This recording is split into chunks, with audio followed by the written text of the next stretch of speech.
कर्पूरी जी का जो अपना सपना रहा है, कर्पूरी जी की जो समाजवाद की जो बेसिक फिलॉसफी है, समाज में समतामूलक समाज बने, बिहार में समतामूलक समाज बने, इसके लिए जनसुराज इन 5 चीजों के लिए प्रतिबद्ध है। आरक्षण के साथ साथ जनसंख्या के हिसाब से राजनीतिक भागीदारी और शिक्षा, जमीन और पूंजी के बंटवारे में समाज के सभी वर्गों में समानता हो। जो मैंने आपको बात बताया कि 75 साल के आजादी के बाद भी आज सिर्फ 10% लोग ही बिहार में 12वीं पास करते हैं, और उसमें भी अति पिछड़ा समाज सिर्फ 5.5% लोग 12वीं पास कर रहे हैं। आज अति पिछड़ा समाज सिर्फ 5.5% लोग ही 12वीं पास कर रहे हैं। दलितों में वो सिर्फ 3% है। सामाजिक न्याय की बात हो रही है। जब 3% दलित समाज के लोग ही 12वीं पास करेंगे तो आप किस समानता की बात कर रहे हैं? मैंने आपको आंकड़ा देकर बताया है, सिर्फ 2%, 1.97% लोगों के पास सरकारी नौकरी है। सिर्फ 40% लोग के पास जमीन है, 60% आदमी के पास जमीन ही नहीं है।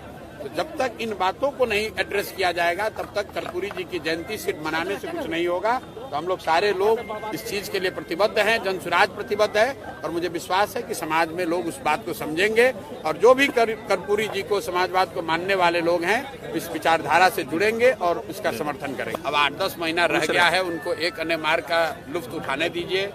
मानसिक तौर पर मैंने पहले भी कहा है, नीतीश कुमार की स्थिति नहीं है कि वो बिहार जैसे राज्य के मुखिया बने रहे। मैं आपको कैमरे पर एक और बात बता देता हूँ। हम लोगों ने कहा मेडिकल जांच के लिए, छोड़िए मेडिकल जांच की बात, नीतीश कुमार कैमरे पर आकर बिना कागज देखे अपने मंत्री परिषद के सदस्यों का नाम और विभाग बता दें, मैं अपना पूरा आंदोलन वापस लेकर नीतीश कुमार के समर्थन में फिर से खड़ा हो जाऊंगा। नीतीश कुमार अपने मंत्री परिषद के लोगों का नाम और विभाग नहीं बता सकते हैं, उससे आप क्या अपेक्षा करते हैं?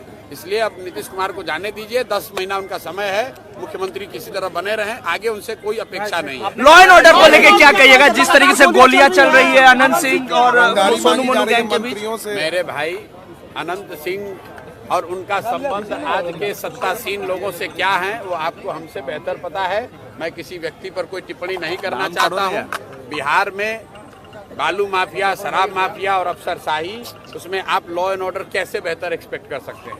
वो तो जब आप पूरी व्यवस्था, जब मुख्यमंत्री सक्षम ही नहीं है मानसिक तौर पर कोई निर्णय लेने को, सरकार चलाने को, सरकार का इकबाल ही खत्म हो गया है, तो ये चीजें तो स्वाभाविक तौर पर होंगी ही होंगी। आरटीआई मानने की बात कर रहे थे मुख्यमंत्री, ऑन कैमरे पे भी बात कर रहे हैं। बिल्कुल, आप आरटीआई दायर किया जा रहा है।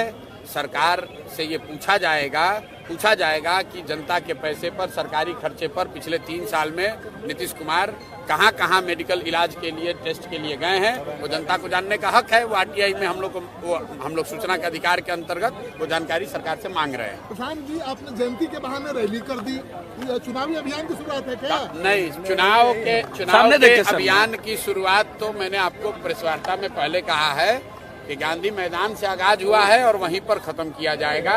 तो चुनाव के आगाज की शुरुआत गांधी मैदान से होगी, उसका डेट का बाकायदा आपको ऐलान भी करेंगे। आज तो सिर्फ और सिर्फ कर्पूरी जी की जयंती थी, और समतामूलक समाज बने, समाजवाद को, जो जैसा देवेंद्र यादव जी ने बताया कि बिहार में समाजवाद को सही मायनों में फिर से स्थापित किया जाए, उसके लिए जो जनसुराज के 5 सूत्रीय सोच है, विचारधारा का हिस्सा है, उसको अपने साथियों के बीच में बताने रखने का काम किया गया।